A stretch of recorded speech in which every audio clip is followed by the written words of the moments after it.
Just sit here, John, because you're going to, if you guys sit in the front here. Yeah. Yeah. Good morning, everyone. Good morning, everyone. Good morning, everyone. We're about to begin here.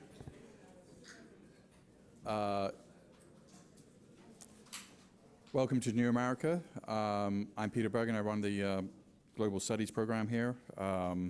It's really a great honor to introduce our speaker, and also after the first session, we'll also introduce our panel. This is the launch today of the Special Inspector General for Afghanistan Reconstruction's report, Counternarcotics. As you can see, it's a very thorough piece of work. And it's my pleasure to introduce John Sopko, who of course is the SIGAR. He's had that position for 6 years, which I think must be some sort of world record. He has been to Afghanistan some 20 times and has produced, has led the effort to really understand what is going on in Afghanistan for the United States during that time period. So he's going to basically speak for about 20 minutes or so with some of the key highlights from the report. Then we'll have a Q&A. We'll open it to conversation. Then we'll have the panel, which will also discuss some of the findings of the report. Thank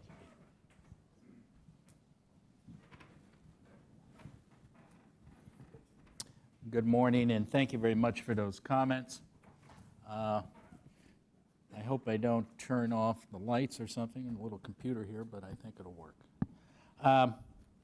Again, thank you for that kind introduction. And also, I want to thank New America for hosting today's release of our report on our counter-narcotics efforts in Afghanistan. We believe today's report represents the most comprehensive and independent government assessment of the counter-narcotics efforts in Afghanistan. It is the product of over 2.5 years of research, and based upon extensive interviews done with over 80 current and former officials, academics, and researchers, with many of them having long on-the-ground experience in Afghanistan. It also incorporates our staff's review of previously undisclosed official documents and the unique use of geospatial imagery to better understand and evaluate the impact of hundreds of projects in Afghanistan. The result, which comprises 223 pages of narrative and graphics, is available online at our agency website, www.sigar.mil, in both a PDF and interactive format. SIGAR is, to my knowledge, the only IG office that produces such interactive publications, which have broadened our reach to an audience that prefers to access news and information in a condensed format developed better for smartphones and iPads. SIGAR's Lessons Learned program, for some of you who don't know much about it, was launched in 2014 at the suggestion of the former U.S. and NATO force commander in Afghanistan, General John Allen, and former Ambassador Ryan Crocker, among others.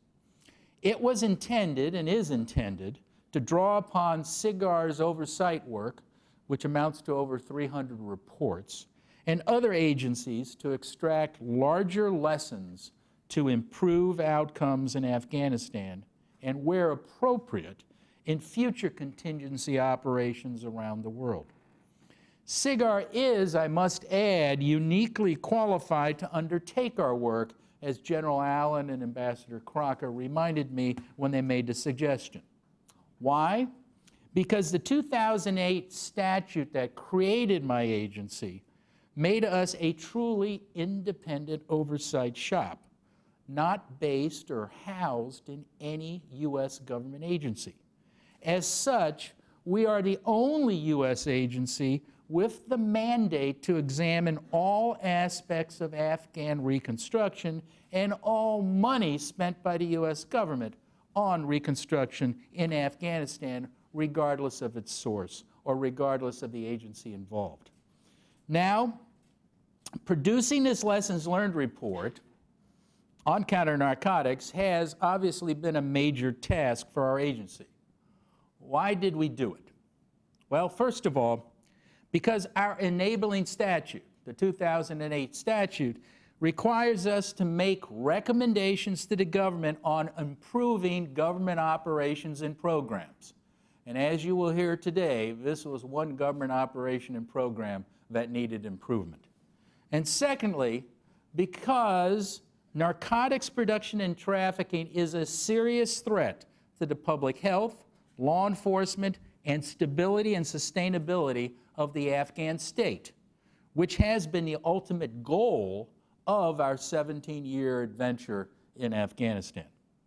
As the United Nations Office of Drugs and Crimes has noted, poppy cultivation and opium production threaten sustainable development, foster political instability, and help fund the insurgency. Now, I know firsthand, like many of you do, how serious the fight against narcotics trafficking can be.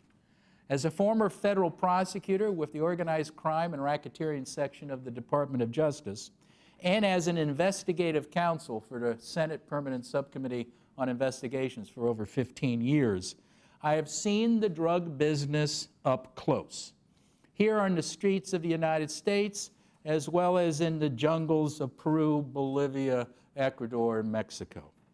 Likewise, during my more than 20 trips to Afghanistan, I have seen fields of poppy growing throughout the countryside, as well as the countless drug addicts on the streets and under the bridges of Kabul City. I mentioned the U.S. and other countries' narcotics problem to point out a critical fact. Even in wealthier and more developed countries, where the cultivation and production of drugs play a smaller role in the economy than they do in Afghanistan, combating the drug trade is no easy or simple task. One thing we in Afghanistan have in common is that our wars on drugs have been long and not very successful. That is a key message today. Fighting drugs is not easy, especially in a war zone, especially amid larger failures in a reconstruction effort, and especially with partners who cannot or will not take on the corruption and violence that narcotics fosters. The corollary message is that we must do a better job if we want to mitigate the ways the drug trade undermines our national security goals in Afghanistan. Let's consider the facts. From fiscal year 2002 until 2017, Congress has provided $8.6 billion for the counter-narcotics effort in Afghanistan. That's on one side of the scale. Now let's put these facts on the other side of the scale. Opium cultivation in Afghanistan jumped by 63% from 2016 to 2017 to a record high of 328,000 hectares, which is equal to about 1,200 square miles, which is equal to approximately 20 times the land mass of Washington, D.C. At the same time, that record opium crop could support the production of up to 900 tons, that's tons, of exportable heroin. The value of the 2017 opium output was between $4.1 and $6.3 billion, or equivalent to 20 to 32% of Afghanistan's entire GDP. Opium poppy production has become so ingrained in the Afghan livelihood and Afghan economy that it is estimated to provide employment for over 590,000 full-time jobs, which is more than the entire Afghan army and police force combined. And yet, at the same time that we've had successful seizures of drugs, the amount of opium drugs seized over the last 10 years is equal to less than 5% of what was produced in 2017 alone. To put it bluntly, these numbers spell failure. And unfortunately, the outlook is not that encouraging. SIGAR noted in its April 2018 quarterly report to Congress that the Afghan government has been slow to implement an effective counter-narcotics strategy. We have also been slow to do so. And that the U.S. Agency for International Development does not intend to plan, design, or implement any new programs to address poppy cultivation. The U.S. military and federal civilian presence in Afghanistan is far below the 2011 peak, further constraining our U.S. ability to conduct counter-narcotics programs. Meanwhile, Afghanistan's narcotics sector continues to fuel insurgent violence and foster corruption throughout the Afghan government. The opportunity to profit from the opium trade has resulted in alliances between corrupt government officials, drug traffickers, and the insurgency. As some have said, the opium production is the economic glue that binds together many political coalitions in Afghanistan. On the other side of the struggle, last November, U.S. and Afghan forces began airstrikes against drug labs that process raw opium into morphine and heroin in what DOD now calls a quote-unquote air interdiction campaign. General John Nicholson, the commander of the U.S. forces in Afghanistan, has said 60% of the insurgent financing may come from the drug trade. While it is good, and our report notes this, that U.S. forces in Afghanistan are focused on cutting off this financing, time will only tell if bombing labs is an effective, cost-effective way to do that, reach such a result. Labs, as our report notes, cost only a few $100s and can be set up in 3 or 4 days and are easily movable. And any civilian casualties from the strikes could further alienate rural populations. Moreover, while all experts agree that money from the drug trade helps fund the insurgency, those same experts differ on the amount and differ on the percentage that is being taken away from the Taliban by destroying these labs. Therefore, our report urges that interdiction operations, whether on the ground or by air, need to be based upon robust intelligence, something that our report recommends that needs to be done. To be fair, we must note that the counter-narcotics struggle in Afghanistan has achieved some positive results. In particular, we note that some provinces and districts achieved reductions in poppy cultivation. The problem is there was temporary. And we do note that U.S. support and mentoring, mainly done by the DEA, has helped stand up a well-trained and capable Afghan counter-drug units that have become trusted partners to the DEA and the rest of the U.S. government.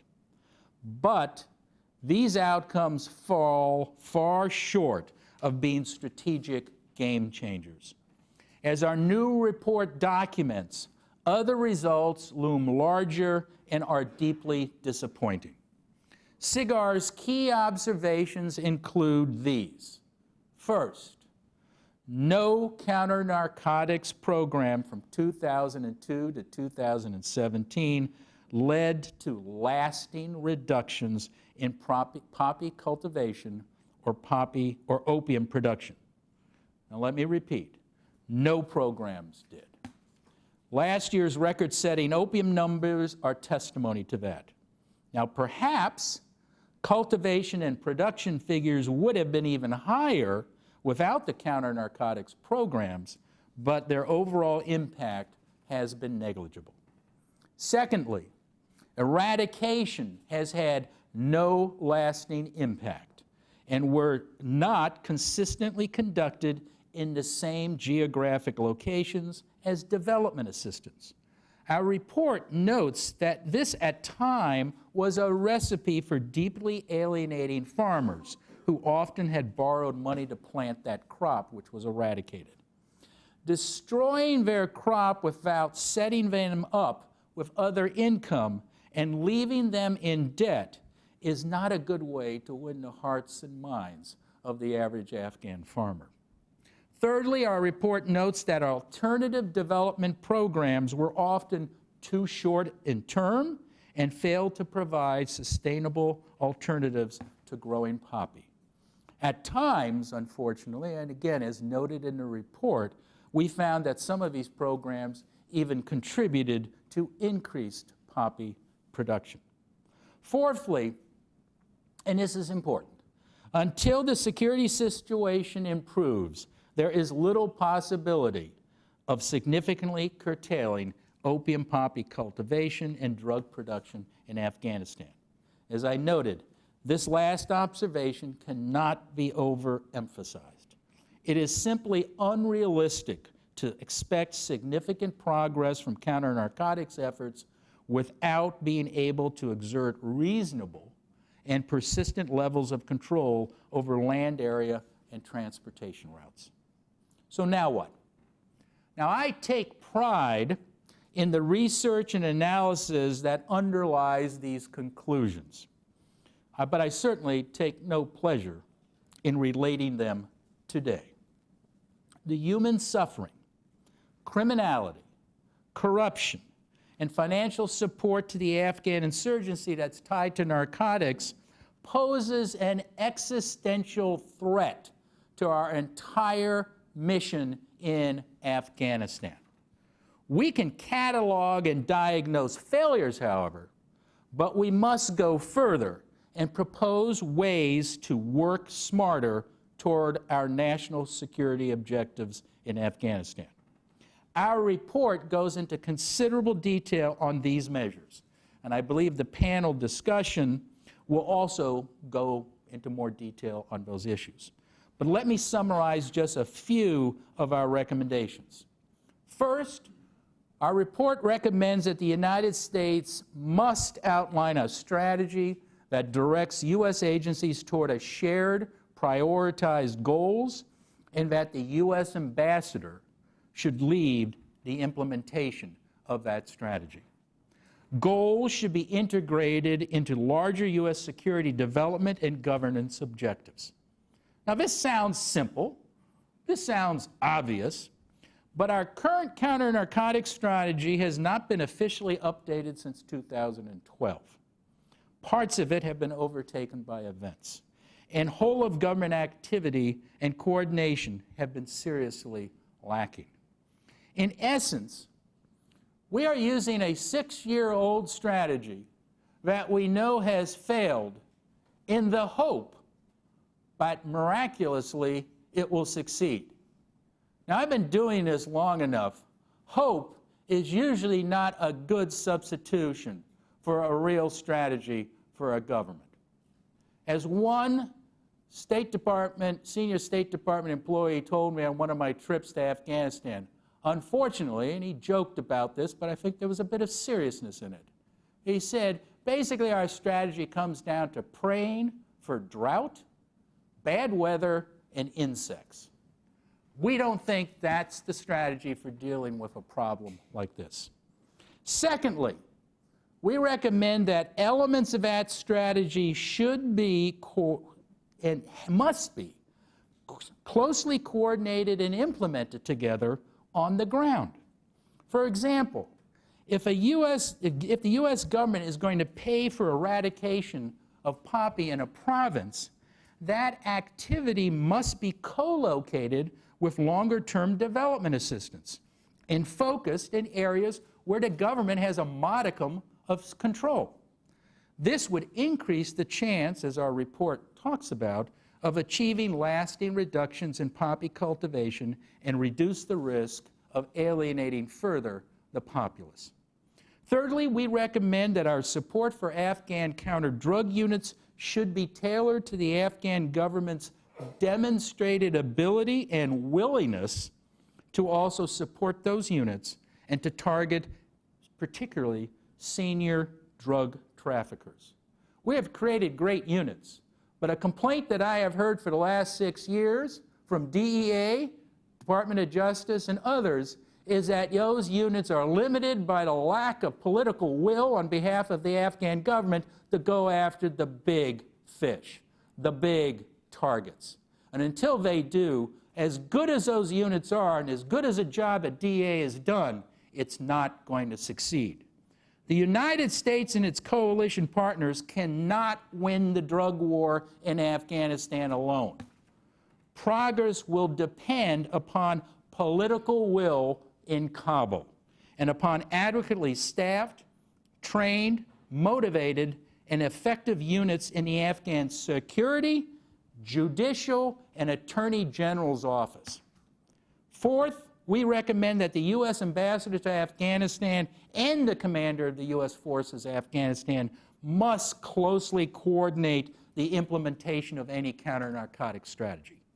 Because there is an increased chance of success and an increased chance of failure if we don't, it is necessary for this strategy to be implemented in secure areas, so therefore it's important that that strategy is integrated into the wider security plans and strategies of U.S. and coalition military operations. Now, our report has much more detailed analysis on these matters. In fact, in addition to a historical record and assessment of U.S. counter-narcotics efforts, it includes 13 key findings, 11 lessons, and 13 recommendations, of which 3 are specifically focused in Afghanistan. And as you can tell, I have merely scratched the surface of this 248-some page report. So I encourage all of you to consult the full document and read more on the areas of interest. But I would stop for a second and draw your attention to a key piece of this report, which I believe is very unique and it is innovative, because we utilized for, I think, the first time, geographic information systems, or GIS imagery, that helped our staff, as well as we believe it will help you to understand whether different programs were coordinated on the ground and what impact they had over the years. GIS imagery enables researchers, for example, to measure areas under opium cultivation, note the effects of improved irrigation systems, or the location of alternative development projects, check on the results of eradication efforts, and extract other useful information. I believe this dimension of the report makes an important contribution to the ongoing discussion of how to better monitor and evaluate not only counter-narcotics programs, but writ large reconstruction and development programs worldwide. So in conclusion, I recognize it would be presumptuous and probably delusional to claim that any report, any lessons learned report, or any set of lessons and recommendations will stamp out the narcotics trade, its production, or use. As this report makes clear, there are no silver bullets when it comes to eliminating this scourge. But if we can't kill this cancer, we can at least mitigate it. And we must mitigate it in ways that reflect realistic timelines, realistic goals, and the facts on the ground, and don't repeat failed policies and failed programs in the hope and prayer that they will miraculously now work. As President Garfield once said, and he was quoting the Bible at that time, and saying the Bible's correct, the truth will set you free. But he added this caveat: it'll make you miserable at first. Well, this report and the findings of this report will make you miserable and depressed. But in the long run, we need to face the facts and build upon them a better strategy and a better program to address this threat. The findings, lessons, and recommendations of today's report go a long way toward delineating a smarter and more effective path forward. Some of them may be controversial, and there may be opposition to some of them. But again, quoting another great United States President, Woodrow Wilson, who said, if you want to make enemies in this town, try to change something. This report tries to change something, namely how we approach the fight against the opium epidemic in Afghanistan. And as the head of SIGAR, I am very proud and grateful to the skilled professionals in our Lessons Learned program who worked so diligently over the last 2.5 years on it. They include Program Director Joe Windrum, and definitely our lead analyst, Kate Bateman, who also was one of our lead analysts on our first Lessons Learned report almost 2 years ago on anti-corruption. In addition, thanks go to our research analysts, Matt Bentrop, Nikolai Kondi-Padunov, and Matthew Rubin, and to our great graphics designer, Olivia Peak, and editor, Elizabeth Young. I also want to thank all of you who participated in reviewing this report. And we had a lot of great experts take a look at the report and gave comments which we took into consideration when we finally issued it. I would also like finally to thank Dr. David Mansfield, who has worked on this issue in Afghanistan for nearly 20 years. His contribution has been invaluable to this report. Now, we believe the team's analysis is persuasive and their recommendations are valuable. We urge Congress and the executive branch to review and consider them for appropriate action. But I also think it's important that you, experts, you, opinion leaders, lend your voices to the call for a better strategy to deal with the drug issue in Afghanistan and elsewhere. Thank you very much, and I'm open to questions.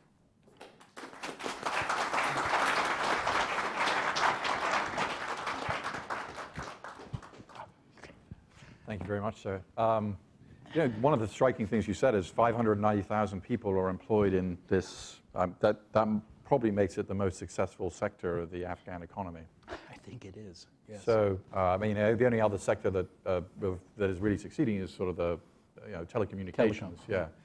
Yeah. So that kind of raises the issue of the political problems here, which eradication, which you mentioned, tends to.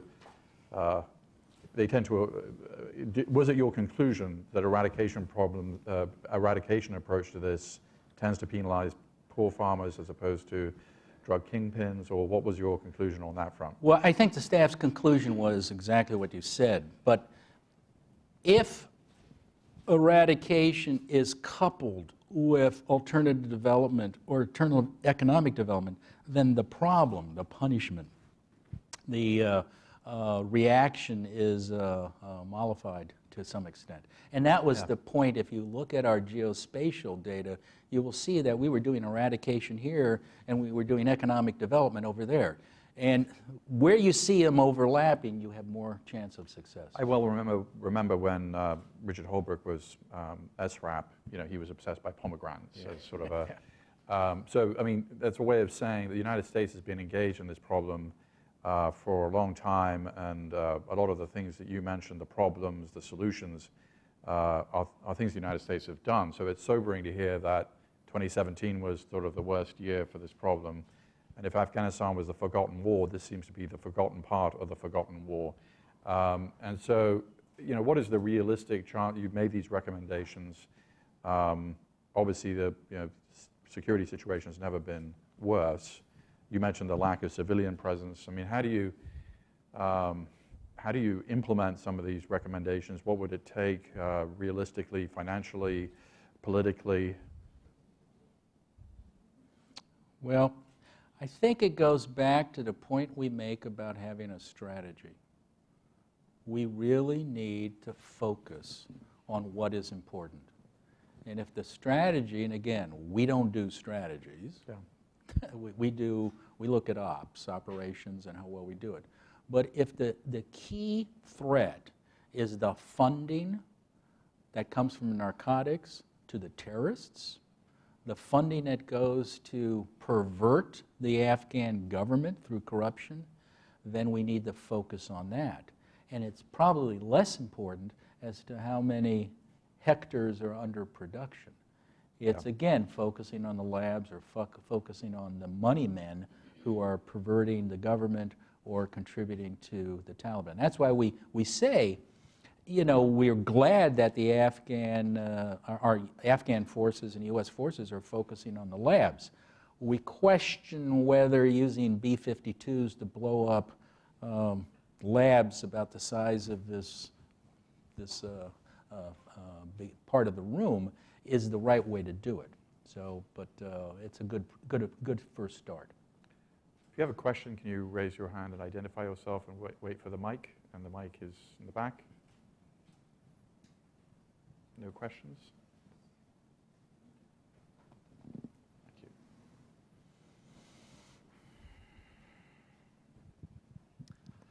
My name is Ibrahim Nasser. I am from the Voice of America. Quick question on the aerial spray. It was a few years ago that came out, but it was discussed widely, and then it was opposed inside Afghanistan. Why do you think it was not the right strategy? Why it failed? And you think it's still an option?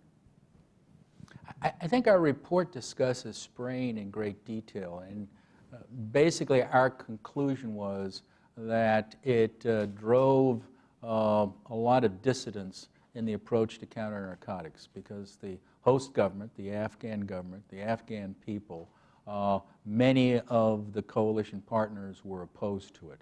And it wasn't going to work, and it has never worked unless the host government accepts it. Even in Colombia, where I think there was widespread spraying at one time, it was only when the host government agreed to do it. So we don't really come down to saying spraying or no spraying, other than practically you have to have buy-in from the Afghans. And you can't compare Colombia to Afghanistan because of the commingling of crops. The poppy crops are very close to houses and very close to water sources.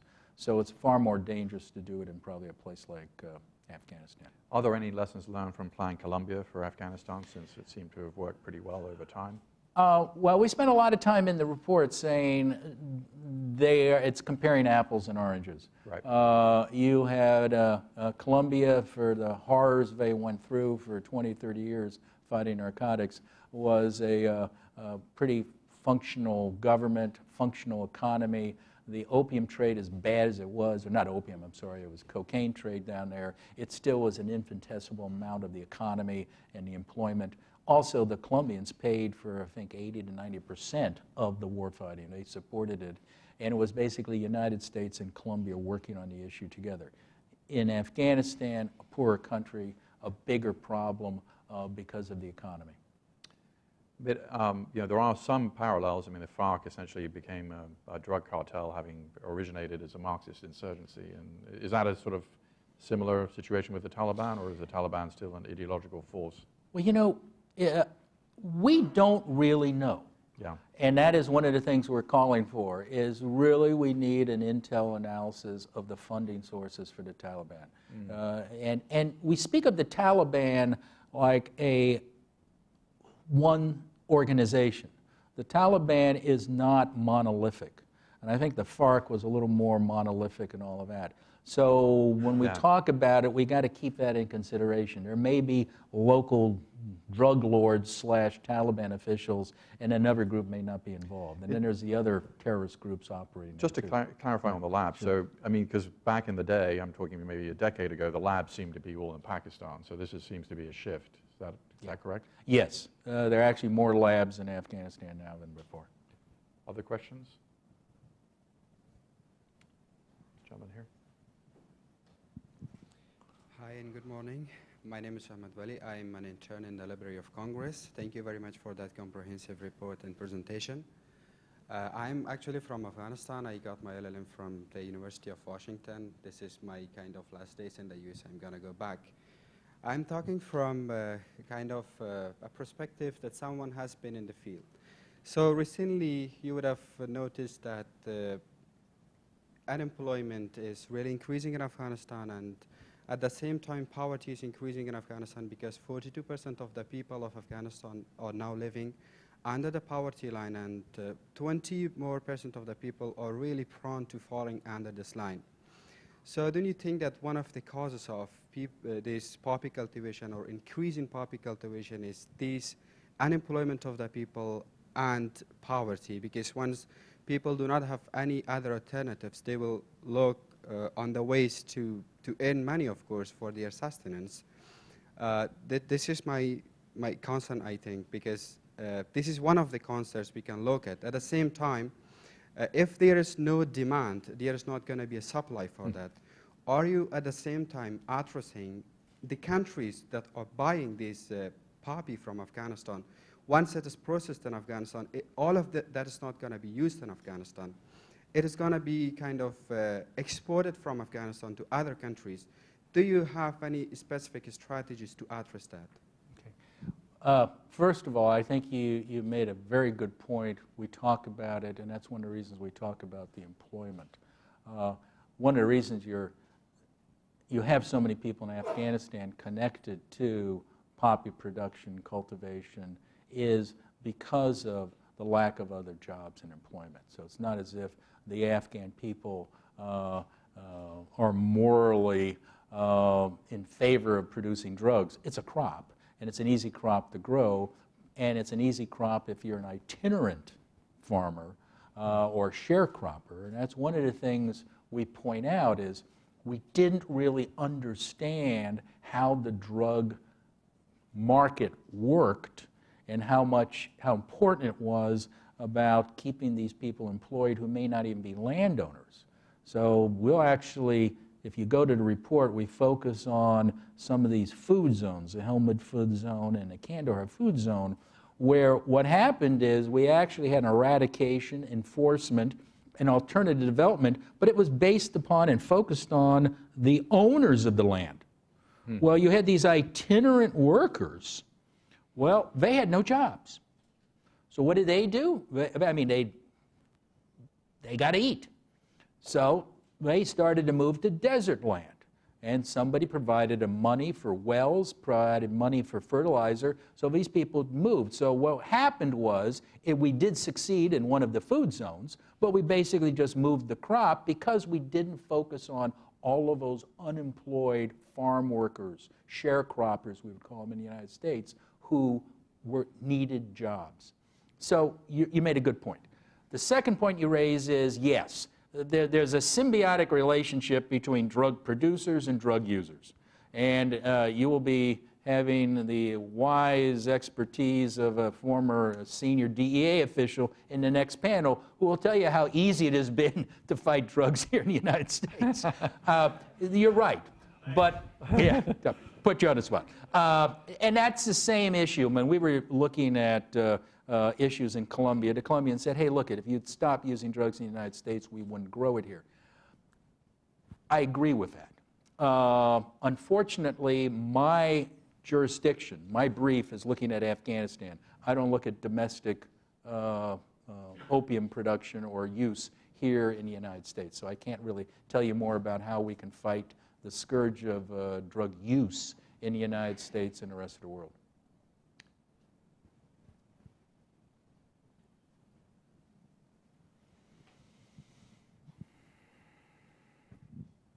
Hi, Cheryl Garner, State Department. You actually brought up a really good point with domestic use because Afghan heroin is not a main driver to our opioid crisis. So the question I have is from an America First policy standpoint. There seems to be in your language an underlying assumption that this is our problem to solve.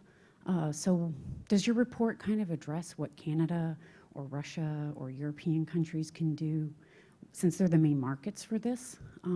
The other question that I have is, do you think that we should be supporting the Afghans' National Drug Action Plan as far as strategy goes? as opposed to creating something that then we want to impose on the Afghans. Thank you. Our report does not look at what Canada is doing other as part of the coalition in Afghanistan or Russia or any of the other countries. But you're right. The countries around Afghanistan get most of the drugs. Iran, in particular, gets a lot of the drugs. China does. And then the former Soviet Union gets a lot of the drugs. But we don't focus on it because of jurisdiction, my jurisdiction. As for the Afghan strategy, there's been a lot. I understand about imposing a strategy from above, from the coalition, but obviously you have to coordinate this strategy with the Afghans. But we're not going to be able to win this without the Afghan will. Now, I think the government in Kabul, the senior leadership, realize this is a problem, but they have to deal, and that's what I was talking about, these great units that the DEA trained. Well, they can try to make cases, but if the corrupt prosecutor won't take it, or the corrupt judge won't take it, or the rest of the system isn't there, then it's going to fail. So you really do need a willing partner in this. We can't do it alone. Great. Any other questions? This gentleman here. Thank you. I'm Dr. Jakub Wrześniewski from the Council for Logistics Research. You pointed out the size of the opium market, something like 23% of Afghan GDP, 590,000, 520,000 people employed. Realistically, are there any sectors that could absorb that level of economic activity, provide that number of jobs, replace that level of income if the government of Afghanistan and the United States were successful in eliminating opium cultivation? You know, I would probably defer to my colleagues who have looked at this for 2.5 years, but I think you could look in the agricultural area, and that is probably a good area. I mean, at one point, Afghanistan actually exported crops. I'm not certain they would be able to do it, but I think that's an area. It's basically an agrarian society, and that would probably be the area we would focus. And again, we're not critical of the aid programs of trying to develop alternative crops or alternative economy. We're just saying is they weren't well coordinated, and they also weren't in place for a long enough period of time. We tried to give alternative crops. It usually takes 5 years or more for that to kick in and actually provide an income to the farmers, but our programs usually were far less, 2 years or 3 years. So we never were able to get there. So I would think it would have to be agricultural, but I will defer to Kate and the rest of the staff here because they looked at it in far more detail. Well, with that, we will segue to Kate and the rest. And thank you very much, sir. Thank you. Thank you very much.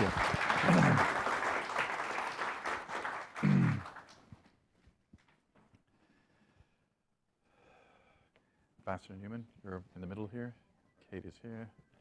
Doug, you're by Ambassador Neumann. Okay. Okay, so we are going to have a panel to discuss some of the findings of the report. Kate Bateman was one of the lead pens on the report, and she has had a distinguished career at the State Department. She spent considerable time in Afghanistan in 2010, 2011. And then Ambassador Neumann in the middle, who was, of course, ambassador to Afghanistan. Actually, spent his honeymoon in Afghanistan. Is that correct, sir? Well, almost. Almost, okay. But whose father was also ambassador to Afghanistan before him, has spent a great deal of time in the country, one of the country's leading experts on Afghanistan. Then Doug Wankel, to the ambassador's right, who was the drug czar in Afghanistan, was in Afghanistan in the late 70s, working for DEA, senior DEA official. I met Doug when we were in Uruzgan in 2007, going down on an eradication mission, and it really struck me then how big the problem was, because we stayed at the governor's mansion, which is a 2-story building. If you stand on the roof, all you could see in every direction were poppy fields that went right up to the walls of the governor's mansion. So I was like, well, okay, this is the scale of the problem.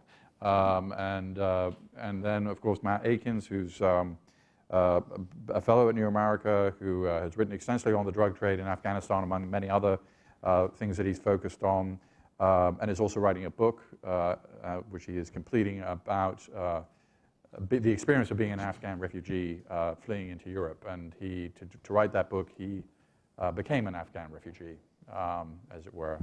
So a very distinguished panel.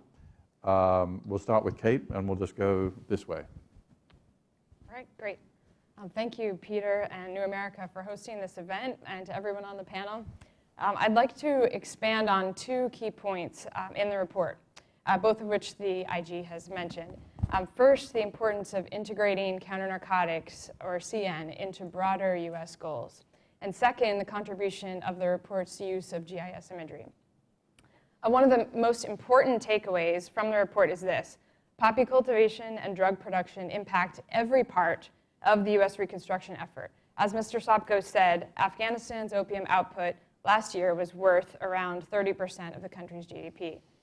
And yet, for 16 years, the issue of counter-narcotics has often been treated as a silo, relegated as a side project, and not well integrated into the US's broader security, governance, and development goals. This sounds a bit abstract, that CN needs to be integrated into the larger effort. So what do we mean by that? We mean, for example, that any development project, especially those in rural areas, needs to take into account how it could affect poppy cultivation, and conversely, how poppy could affect the project. This perspective should be built into the program at every stage: design, implementation, monitoring, and evaluation. And in the development world, this is known as mainstreaming counter-narcotics. We realize that CN is not going to be a top-line priority for the US in Afghanistan anytime soon, but the drug trade is not going away. It will keep undercutting everything we try to do on security, governance, and development. And this is what Mr. Sopko spoke to so well. So with fewer resources to work with, the US has to ensure that counter-narcotics is part of and aligned with our broader priorities. Now, shifting to the report's use of GIS imagery, I have some pretty pictures to show you. This is the first report, to our knowledge, to use GIS analysis to map how different parts of the counter-narcotics effort were sequenced and coordinated, or also co-located or not, in a geographic area. How is this done? The imagery puts development programs and eradication points on the same map to determine whether they were carried out in the same place. Also, GIS analysis helps us see what crops are being grown in an area over many years. So we can put these data together and we can ask questions like, did eradication in a given area lead to more or less poppy in subsequent years? In other words, did crop destruction deter farmers from growing poppy? In the past, this is the key argument that has underpinned advocacy for eradication, that eradication has a deterrent effect. So we can test this with the GIS imagery. And here's one example. This first image for 2006 is in Kugyani district in Nangarhar province. And it shows the green represents wheat. And it shows very little poppy, obviously. You'd see just a small plot of red to the left. In 2012, the very same area, geographical area, you see poppy is now 36% of total agriculture. And it may be hard to see further back, but there are dozens of little white stars all over in the center part of the map in the upper left that show those are plotting eradication points. And then in 2016, poppy has ballooned to 69% of total agriculture. There's no eradication data for this year, but we see that 4 years after very significant eradication in this area, 4 years later, poppy has nearly doubled. The takeaway is that eradication did not have a lasting deterrent effect in this area, and we found this again and again in images of many other areas. An example of how GIS can be useful is another example is looking at how different development interventions have affected poppy cultivation. For instance, USAID reported that one program rehabilitated irrigation canals that increased the productivity of about 250,000 acres of land, But wouldn't we want to know what crops are being grown with these irrigation systems? GIS can help show us that. This is not to say that we deny the valuable development impact of such improved irrigation projects, but we just want to point out that US agencies should have risk mitigation strategies in place in a major drug-producing area to ensure that a development project does not make the poppy problem or the drug crop problem worse. To summarize, GIS imagery lets us look at program locations and outcomes in an unprecedented way. The imagery is important to the report for two reasons. First, we draw some of our key conclusions from this analysis, such as the observation that in many cases, areas that saw the most intense eradication did not have, had little or no alternative development programs at the same time. And we're not, second, the GIS imagery is a really powerful proof of concept. And we're not saying that it's a panacea, of course, but it is an incredibly useful tool for helping us better understand what is happening on the ground. The costs of the technology have fallen sharply, so we recommend that US agencies make much greater use of GIS for monitoring and evaluation. And finally, I want to reiterate Mr. Sopko's acknowledgement that the report would not have seen daylight without the work and talents of Matt Bentrott, Matthew Rubin, Nikolai Konti-Padanov, or without the deep expertise of Dr. David Mansfield. And thank you very much. I look forward to more discussion. Thank you.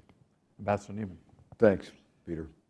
You know, as one who has had some responsibility at one point for actually executing part of this problem, let me say that I agree with this report.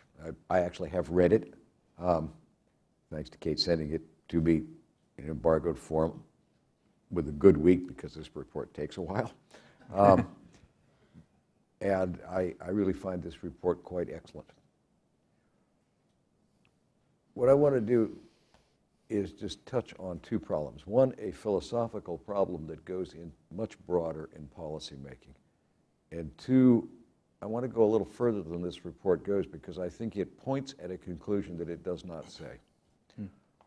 Philosophically, maybe that's too large a word, we had in Afghanistan, and we will continue to have, the problem of making decisions when we do not have all the facts, when we are not capable of designing a coordinated strategy before we begin to act. There are a lot of situations, Afghanistan has repeatedly been one, where we are under pressure to fight a war, to make decisions, to deal with problems. And the idea that you can tell the Congress, the people, or the situation you're involved in about 2 or 3 years, I'll be ready to start designing the strategy to work on the problem, is just not going to fly. So the criticism that we didn't have it is totally just. But I think people need to go beyond that to understand that you're not going to be there in many cases. Some cases you can, great. And the fact that you can go as many years as we have without quite getting problem. But the fact is we're going to repeat that kind of problem. And so one of the things we have to get to is a very different kind of learning culture. How do you use failure, mistakes, whatever, to adjust? Because we have a bureaucratic and a political culture that is designed to make that kind of adjustment as hard as possible. Programs that fail are failures. They're not someplace you learn. People who design programs that fail are failures, not to necessarily be reemployed in the program. Your report doesn't say that, but that's the political consequences. Criticism, outrage, how could you screw this up so badly? Those are the natural political consequences of things that don't work. And so when those beckon on the horizon, the natural and human response to criticism is to do one of two things, or both. One is to deny the problem, circle the defensive wagons, which means that it is as hard as possible to learn from it and use it. And the second problem is reaction is to seek for an immediate answer. What can I adjust right now in policy, in program? And a lot of what you document here were those kind of adjustments. We've got to have something that works here. We've got to have more alternative livelihoods. We've got to have In my case, it was sometimes we got to have more eradication because one thing that I don't think you noted in the report, in my period, Congress had a requirement on our aid budget that prevented us using, I think it was like 25 or 30% or more of the aid budget unless we could certify progress in counter-narcotics. And we had to certify at a local level, a government level, as well as a national level. What that meant practically was you were never going to be able to use a big piece of your aid unless you could get someplace you can't go. And in fact, because of the different timing of our aid budget and the harvest season, you would not even see the local government action to actually be able to say whether or not you could certify until you were well into your program year. So it was really a hamstringing provision. It had the out that you could use a national security waiver. But when you're going to use a waiver, which we did repeatedly because we had a lot of other things in a war going on, you need to be able to say that you have some expectation of change. Now, this is a political reality. And so one of the things we did was to see some degree of progress that we could hold up to the Congress. So, so this has nothing to do with effective counter-narcotics. It has everything to do with getting on with the whole rest of the war. And so at one point, we set targets that were sometimes not realistic, and we knew they weren't realistic, and we set them for political reasons. And given that situation, I'd probably do the same thing again with the same honesty about what I'm actually achieving. So we have a big issue in how we change so that we can use failure, so that we can make initial decisions in uncertain situations and then build from them and then learn from them rather than have reactions that are very counterproductive. The time, and I talked about the time scale, which brings me to my second point, and I'll quit after that. The report very accurately says you can't do this where you haven't got security. And it notes that, as John just noted, that security stinks right now. But that takes you to a place which I think is sort of evident, but which the report doesn't say, which is probably fair enough, and that is you can't do a policy right now. When you look at the 3 recommendations that are specific to Afghanistan, they're good, they're right, but they're hold the line when nothing else is really going to be possible for a while. And that means, effectively, we're going to have to significantly win the war. We're going to have to make enormous progress in security before you have the rest of a drug strategy possible. And all the other recommendations which are posited in the report as the general recommendations for, for broader use, they're correct. But you can't do much with them in Afghanistan right now because you haven't got the security, you're not going to have it. And that means you have to get up and say to Congress and others that we're actually not going to do much about this problem right now. Not because we don't want to, because it isn't serious, because it isn't destroying other pieces, but because we can't, because it's not realistic, and so we're not going to have these other programs right now. And actually, there's some interesting historical experience. China, Burma, Thailand all faced drug problems when they had ongoing insurgencies. And in all 3 of those cases, they decided, whether consciously or not, I don't know, but they just didn't do anything about them until they won the insurgency.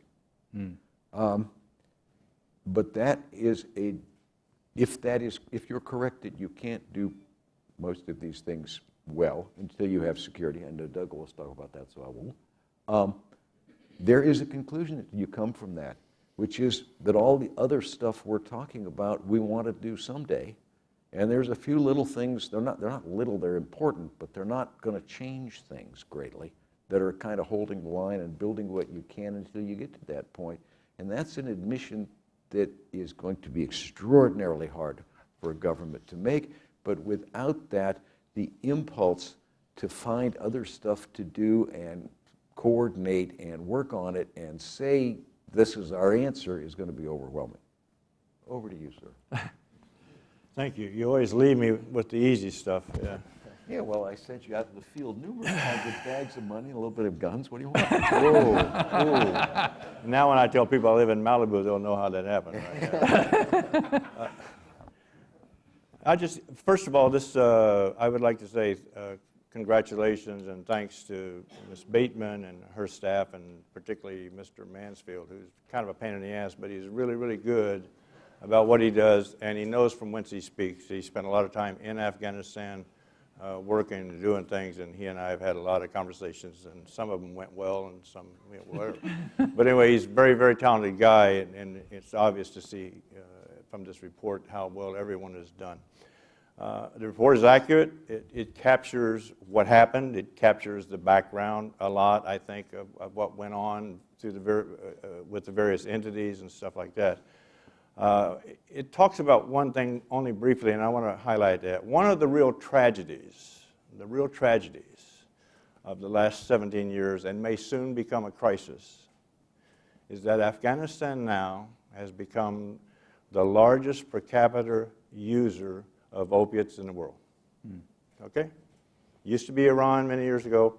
Afghanistan has far surpassed that. It's very bad. I was just in Afghanistan 2 months ago, met with 2 deputy ministers who said they think that there may be as many as 4 million drug users in Afghanistan, and of course that means 3 million or so probably opiate users. More opiate users in rural areas than in your urban centers of Afghanistan. Okay? Even this report, when you read, you'll see that some testing that was done in the period of 13, 14, 15 came up with 1/4 of all rural households had an opiate use problem. 1/4 of all rural households, okay, in Afghanistan. So that's a serious problem, and it could, as I mentioned, become a crisis, and eventually we're going to have to figure out what to do with that. This report is 10 years too late, frankly speaking, okay? It would have been nice, it's not Sopko's fault, whatever, he wasn't even around there then, but it would have been nice if we'd have had it 10 years ago. But nonetheless, I think that it's very valuable to have this report the way it's presented, and we can learn from it. I won't say it's lessons learned yet, because I'm not sure what's been learned. This staff learned, but does Congress learn? Does the executive branch learn? Let's see. I think there are a lot of recommendations that apply to other countries very well. I agree with the ambassador. Actually, I agree with every speaker thus far. It boils down, in my mind, it boils down to this. Unless and until you have security in Afghanistan, you have the extension of rule of law in Afghanistan, which is another thing. Rule of law never really has moved too much out of Kabul in the past, okay? And 3, you deal with corruption in Afghanistan. If you go on the web and look up Transparency International, the Transparency International Index, that's a group worldwide that kind of does measuring of countries vis-a-vis corruption. And they do it from 1 through 180, okay? With Norway being number 1. The United States is like, I don't know, 16, 17, 18, 19, probably below that maybe, I'm not sure. Afghanistan is 177. You got Somalia, Syria, somebody else worse than them. That's a serious, serious problem, and that's was ushered in during the last administration in Afghanistan as far as that level of corruption, to the point, as Mr. Sopko talked about a little bit about some of the great institutions that were developed and what went on. Well, guess what? They arrested a guy in Karzai's office. The guy got turned loose because they didn't like the way that went, okay? The border chief up in the north of Afghanistan used his car, smuggled 100 kilos of heroin. Not him, but his staff. They all got arrested. They got convicted. Former president commuted her sentence, turned him loose. So you're going to have, and Afghanistan is not, it may not be a failed state, but it's not a fully functioning state. So at some point you've got to have security, extension of rule of law, working against commitment, a functioning state that is committed and that works to support the other partners in this effort. So that's kind of what we're faced with in Afghanistan, and that's a lot of, I think, what Ambassador Neumann was saying as far as trying to move forward on various drug strategies and policies and that. You've got to keep that in mind, unless until you do the preliminary work to get the security and the government right, the anti-corruption effort, and all this, you can only have short-term sort of success. Matt? Sure. Well, I would concur with you both that there's little in the report to disagree with. It might be a little naive of me, but I was surprised that there was no discussion of the global demand that underpins what is fundamentally an economic process. And the risk of falling into what David Mansfield in his book criticizes as a master narrative. I don't think you can understand the Afghan opium problem without understanding its role in a global economy. So just to give two examples, and I have to be careful with my history here because I have panelists who are actually there. But in the You're going to blame me, I guess, right? yes, it's in the CIA, right? In the 1980s. In the 1980s, one of the reasons why why opium took off in the tribal areas, not just because of the war that broke out there, but was successful counter-narcotic strategies in Southeast Asia, in the Golden Triangle, which led to a global shortfall in supply. In 2001, after the Taliban successfully banned opium for a season, which is discussed in the report, there's a quote in there actually from Barney Rubin saying that one of the reasons why opium took off so quickly in 2001 was because Afghan peasantry had a heavy debt burden. Well, why did they have a heavy debt burden? It's because their debt was denominated in opium prices. Opium prices went from $100 a kilogram to $500, right, in a few months. Why? Because of global demand. And so framing this as a problem that can that can be solved in Afghanistan or should be solved in Afghanistan, I think is highly misleading. There was an Afghan gentleman earlier kind of raised this point, and that you will hear it a lot from Afghans. If you talk to them about this, they feel, well, why is this just our problem? The reason this is happening is because of global demand. And in fact, there is a silver bullet in a narrow sense, which in this case, I'm not surprised that it wasn't included as a SIGAR policy recommendation, which would end illicit economies, like the Afghan opium economy, which would be to end global drug prohibition. Now, we may disagree on whether or not that's a viable strategy to end global drug prohibition, but I think 100 years in, it's incontrovertible that these kinds of illicit economies are an integral part of prohibition, right? It's a feature, not a bug in the system. And so seeing the Afghan opium economy as part of a global system, I think, has some policy implications to build on the point that Ambassador Neumann raised. There's very little that you can do. The report kind of makes that point. There's not much you can do. First, do no harm. The report mentions a lot of strategies that were basically counterproductive. For example, an overly militarized, securitized approach can actually increase the ties between drug trafficking and insurgent groups, right? Who would you rather traffic Afghan opium, the government or the Taliban? That's a real question. And then finally, I would just say that I think we also have a moral responsibility. There should be a moral element to our counter-narcotics policy in the global south, in countries that bear the burden, basically, of meeting this illicit demand. Perhaps that could mean policies that are less punitive to Afghans, favor carrots rather than sticks. Doug brought up a very important point, which is that, in Afghanistan, there was traditionally no problem of drug abuse, really. Heroin use was virtually unknown. HIV was not a problem. It's become, a big problem now because of intravenous transmission. And there's a dire shortfall of, treatment programs, especially proper modern ones in the country. So this is definitely something that I think, would be good to fund. Well, thank you, all of you. And you all made so many brilliant points, but the GIS material about the kind of counterproductive approaches to eradication, I think is a very important finding of the report. And Ambassador Neumann mentioned Thailand, and it is a reminder that some countries have succeeded.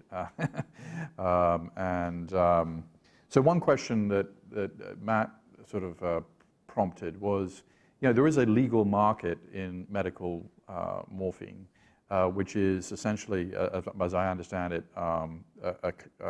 monopolized by Turkey, India, and Australia, I believe. Afghanistan, one of the poorest countries in the world, hasn't been allowed access to that kind of, so with one thing that we could do, understanding, as everybody has said, there is no silver bullet, allow Afghanistan to be part of this fairly large, legitimate market for medical morphine? Short answer is no. Short answer is no. Okay, because? First of all, if Australia actually was allowed to produce to its talent, it would drown Afghanistan because it's much more efficient. Secondly, that program works where you have strong states that can compel the market to focus only on selling legally. You can't put it in a weak state with no administration capable of enforcing that. So if you have legal sales in Afghanistan, what you would actually be doing is setting up a second market, and you would produce the normal economic consequences. You actually increase demand by setting up a legal market, and you will increase production, probably. And third, when you talk about buying it legally, I don't know what the figures are now. Back in my day, I think we were using a figure of something like 600 million as the farm gate price. So you're talking about, Doug was just talking about corruption. You're going to deliver $600 million through one of the most corrupt governments in the world and expect it to get to the farmers. And you're going to do it in a rigid government-controlled system, which means that, in all probability, the traffickers, who are much more flexible, can outbid you and buy it at the farm anyway. So, this is like, I can only imagine that if you tried to water your vegetable patch with a bucket after you shot it with a shotgun, you would deliver more water. It just sounds great, and I'm glad you asked the question because it does come up, and it does sound great, and it is just as full of holes as you can imagine. Well, the conversation is quite depressing because... Yeah, I didn't help you. No. I mean, because there's really two big pillars on which it becomes depressing. One is the security situation that the Ambassador Neumann mentioned, and the other one is the corruption dimension that Doug Wankel mentioned. And as John Sopko gave his presentation, as he talked about all the problems, that around the drug trade, I mean, it's really a kind of subset of the corruption problem to some degree, right? And then obviously the security. So security's never been worse in Afghanistan since 9/11, I think it's fair to say. I can make it more complicated. Okay. And that is, we have attention. I don't have a good answer to this, but Doug is correct about needing rule of law. But we think of rule of law in terms of a fairly complex judicial system. What Afghanistan needs is certainty of justice. And in fact, we set up there's an enormous tension between our whole notion of rule of law and enforcement. If you really want to crack down on corruption in Afghanistan, you've probably got to move substantially away from a juridical process. You've probably got to take very senior people and either jail them or shoot them with a minimum of evidence. Because you look at how long, okay, but... Did you say shoot them? Well, at least they wouldn't get out. To encourage the others, as they say. Yeah, but, I want to be realistic about this. Look at how long it takes us to build the evidentiary file for a major drug pin conviction. You can expound on that. And so you get this huge problem, and then you want to do this incredibly complex process as your only lever to deal with it. I don't think that it may work eventually, but it is very complex, and it involves building a very large and complex institution before you can actually have an effect. Now, it's almost impossible for the United States to work in any other form, particularly in our view of human rights, and it's very difficult to imagine more draconian practices that don't become simply strongmen and have nothing to do with justice. But I very much doubt that when Hammurabi produced road security, he did it through extending courts. Some of you have to go look up the reference. Yeah, I'm not a political scientist, but isn't Afghanistan, is it an anocracy, or what is it? There's a kind of particularly weak form of democracy that political scientists have. It's a weird mix. But Yeah. all I'm saying is, I agree you need to crack down on this. Yeah. And I don't have the answer will have to be an Afghan answer, but it will have to be, it is likely, if you can do it, that it will be one that will not be very pretty and that will give us a number of problems. Anybody has a question, raise their hand, wait for the mic. And if you have a particular person on the panel you want to direct a question to. But you're a diplomat, you're not supposed to talk about shooting people. This gentleman here. Chopping off hands in the Hammurabi Code. Thank you very much. Well, first of all, thank you very much for this, for all your speeches, panelists, and thank you very much for your presentation for the SIGAR. So I would just wanted to What's your name, sir? Oh, Anthony Breton, sorry. And what do you do? Intern at the Library of Congress, just like Okay. my friend. I'm from Canada, by the way. And what I just wanted to bounce again on what has been said from the panelists. It's a very good report we have, and we definitely have it. We should have had it 10 years before now, since the coordination aspect of the U.S. agencies we needed to get a comprehensive, approach on the narcotics war in Afghanistan was basically missing 10 years before. And I was just wanted to emphasize, basically just a comment on what will happen 10 years from now. Are we going to say we should have had this report that basically introduces this comprehensive coordination, global coordination aspect that we do not probably have in this report, which addresses the global supply aspect, which again isn't addressed in this. So I just wanted to emphasize on that. Thank you very much. Is a version of that question, I mean, we used to have an SRAP, there used to be a lot of political energy around the question of Afghanistan. I mean, maybe it's come back a little bit with President Trump's speech on August the 21st, but I mean, what would it take politically to get some of these recommendations going in terms of Congress, the President? The President doesn't really talk about Afghanistan, he's never visited, despite the fact, we're increasing troops. So what does it take politically? I want to leave space for somebody else.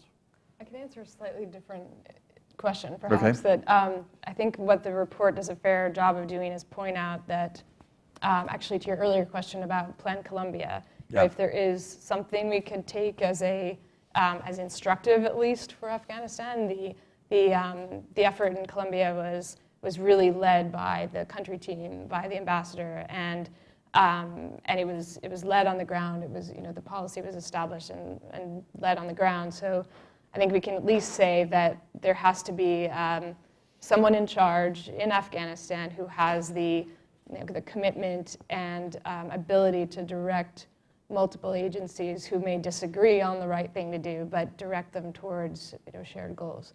And does that need political cover and support in Washington? I'm the ambassador and others are probably I totally better agree with it. positioned. We even wrote an article with 2 4-stars making that with Danny Blair and Eric Olson, one who was director of national intelligence and one who commanded worldwide special forces for us, recommending more of that kind of integration, actually recommending a much stronger role for ambassadors in controlling military side of operations. I have no fear that this will ever happen, by the way.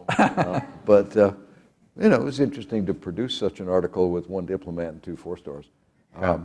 But the need for greater control in the field is very large. It's antithetical not just to this administration so far. It was totally antithetical to the Obama administration, which moved more and more control back here. In an NSC that was too large, too active, and too slow, and mostly inhibited things. And does technology kind of amplify that problem? Yeah, but it's a human problem that people try to control downwards. So nowadays we've got all kinds of super technology, and you can see something happening on the screen, and you think you're in control. Way back in my youth, it was 3 layers of helicopters piled up above each other trying to tell some poor lieutenant on the ground how to run a firefight in Vietnam. But the tendency was the same. But now you've just amplified it. Yeah, it's very hard to beat. I didn't answer your question. But Doug, in all your years at DEA, I mean, And I mean, when you hear what John Sopko says in the report, I mean, the fact it's worse now than when you spent so much time there. How does this feel? A lot of people said it was my fault. I was in Afghanistan 78, 79. The Russians invaded. I left, went to Pakistan. 79, 80, on the border area, Nangarhar border area with the tribal areas of Pakistan. Shinwaris, Afridis, and Momans, I hope there's no Afghans in here who are part of that tribe, but were the ones that got involved in the heroin business. So that's when it started, 79, 80 in Afghanistan. And I was in Pakistan, kind of saw that there. And then later I go to Afghanistan in 2004 to be Khalilzad's drug czar. And then for some reason, Ambassador Neumann kept me on when he came in. But did that. It's a very tragic situation, as I mentioned, for the Afghan people. And they just really are getting short shrift in this thing. And a lot of it's because of their leaders or lack of leading from their government, I should say. The corruption angle on that. There's one thing I meant to mention earlier that reigns a little bit more on this situation that I forgot to say. 2 years ago, I was talking with a friend of mine who was at the time part-time serving as consultant to the Afghanistan National Security Council. And they were quite concerned at the time by the coming or the expectation of the coming of ISIS into Afghanistan. And they tell me they had information back then that al-Baghdadi and others from ISIS at the supreme leadership level had bought off on or approved Afghanistan as a satellite or a place to set up a new ISIS entity function because they would be able to be self-sustaining from a financial standpoint because they could get involved in drug business, whatever way it was to be put together, they'd get involved and do stuff. So, and we see now that ISIS came, and actually ISIS started in the Nangarhar area, which is long been, it's not such a big area now of opium cultivation, but that was where heroin processing, where it first started, used to be a big opium growing area as well too, and all this stuff. So that's a serious problem here. The other thing, keep in mind, this is not just an Afghanistan problem. The security situation is not an Afghan problem, whatever. You've got Iran. This is something to me is amazing. Iran is now sometimes funding Taliban in Afghanistan. So here you got a Shia country that's opposed to Sunnis, pretty much on a lot of stuff, if you look at Saudi Arabia and all the other stuff that they get involved with over there, Yemen and what's going on, that are funding a little bit to cause disruption in Afghanistan. You've got Russia with this resurgence that has also provided arms and stuff not too long ago to the Taliban, okay? You got Pakistan doing what it's been doing since, you know, about the time of Christ, I guess. I don't know, but it's a long time they've been, you know, fomenting and doing the stuff in Afghanistan. So you've got all these external players, many of them who are impacted really badly by the opium and heroin situation in Afghanistan. Russia now has something like 20 tons of heroin used a year thanks to their little foray in the 80s back in Afghanistan, okay? So this is really a complex, difficult situation. I think it's important that there is a meeting of the executive branch and Congress to play into to look at, okay, how can we finally really sit down and do a comprehensive, everybody engaged strategy with somebody in charge, and let's line up and sign on to do this. We ain't never done that, really, okay, frankly speaking. We talk the talk sometimes, but the walk hasn't happened. So maybe it's time we do some of that, and we see what can be done. But at the end of the day, you still have to solve the security situation, get the rule of law and a government that's fighting corruption finally, in order to make this stuff move beyond any short-term type thing you do. Matt raised the issue of sort of displacement. You know, solve it in one place, it pops up somewhere else. I mean, Doug, memory serves, Pakistan really had a major heroin problem in the 80s, which is sort of more or less is dealt with. Yeah. How did it do that? I was there then too, I get blamed for that. They had a lot of opium cultivation in Pakistan and in the areas that bordered up against, in Pakistan, against Afghanistan. And the Afghans dealt with it somewhat, but again, you had a lot of the heroin production in the border tribal areas of Pakistan against Afghanistan, and the drugs in the 80s were moving out of Karachi, moving a little bit out of Islamabad, but a lot out of Karachi Sea and also the major airport there and stuff like that. So the Pathans, I hate to blame this on the Afghan Pathans, but the Pathans were heavily engaged in it, whether Afghan or Pakistani, and it was a huge problem. They also had a big addiction problem. I don't know how they dealt with that or how that's come along. That came about in Pakistan as well. But right now, Afghanistan is just more of a safe haven, and as Mr. Sopko mentioned, it's much easier to produce heroin there than it is. You don't have to do it in Pakistan now. So. I want to thank the panel, Kate Bateman, Ambassador Neumann, Doug Wankel, Matt Akins, and also want to thank the team from SIGAR and the Inspector General again. Thank you.